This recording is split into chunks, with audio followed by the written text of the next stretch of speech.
Bandeko ba bolingo mbote na komona Masia esengo mingi kozala na bino elongo na butu ya lelo bao baza kolanda na bamboka misusu lokola na Congo pe Brazzaville pe na Europe na pesi bino mbote journée malamu lelo tokolobela likambo etali Galate 6 verset 9 olibika kaboye tosala malamu tolemba te po mokolo koya toko buka mbuma ya misala na biso bana nzambe tangu tozali banda kuna zaba ebiso tozala ba mwinda ya mokili tosala makambo ya malamu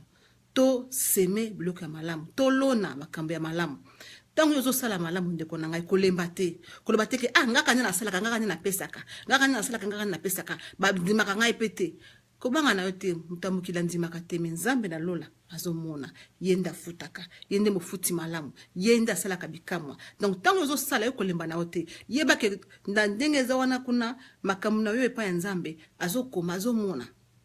et alors kama mokolo susu boye bolamu yelio donc to lembaka te bandeko na ngai to tala te ke nazo pesa nazo zo eloko te tango susu pozo mozoeba na yo te mozozo na sika mosusu oyebi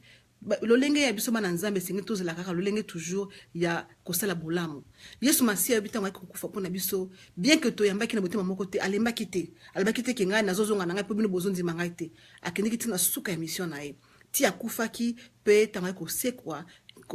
nzambe asekwisaki ye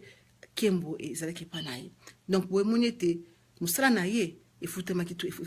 azaki to lifuti nango tino lelo oyo toza ko lobela na tina naye yango na to lemba te to talande un jour to kozwa lifuti na biso ata soki to zuya ngo siko te mais un jour atabana na biso bakozwa ka yango nzamba pambola moko na moko to monani boye lobi na butu